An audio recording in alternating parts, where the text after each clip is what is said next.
Every second a customer waits after sending a message, your satisfaction score drops. Zendesk's "when a message is sent" trigger lets you respond the instant they reach out, before a ticket is even created. In this guide, you'll learn exactly how to set it up. Here's a trap many Zendesk admins fall into, using a ticket updated trigger to catch incoming messages. Those triggers have a 10-minute idle delay before firing. By then, the moment is gone. Messaging triggers operate on live conversations in real time, which is a completely different system. Before you build your first messaging trigger, make sure you have the right foundation. You'll need a Zendesk suite plan at team level or above, admin access to Admin Center, and live chat and messaging enabled. Note that even agents with custom trigger permissions cannot access messaging triggers. This is admins only. Head into Zendesk Admin Center, click Objects and Rules in the left sidebar, then select Business Rules and Messaging Triggers. This is your dedicated control center for live conversation automation, completely separate from the ticket triggers you may be used to. Click Create Trigger and give it a clear searchable name like Auto Response, Customer Message Sent. Choose which channels it applies to. Summary, Web Widget, and SDKs are selected by default. If you want it to go live immediately, check Activate.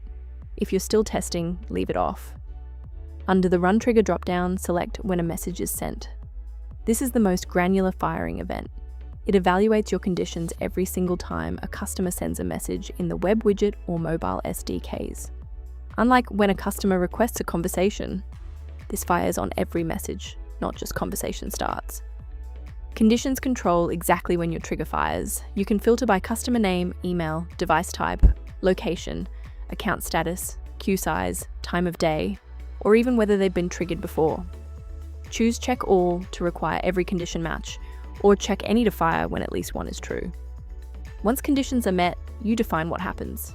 The most common action is Send Message, where you can use placeholders like @customer_name, @queue_size, and @wait time to personalize the response automatically. If you run multiple triggers with the same firing event, always add a wait action to sequence them. Otherwise, they all fire at the same moment.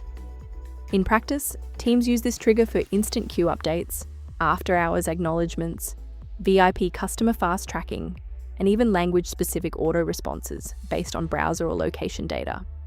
The result is customers who feel heard immediately, even before an agent has a chance to respond.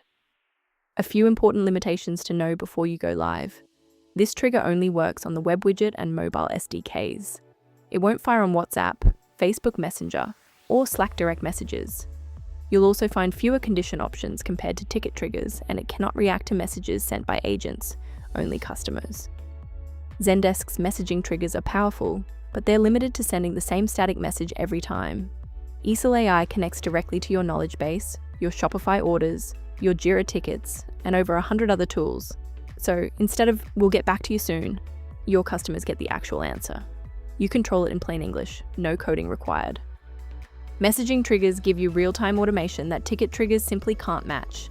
Set one up today using the steps in this video, and when you're ready to go beyond static responses, try eesel AI free at eesel.ai.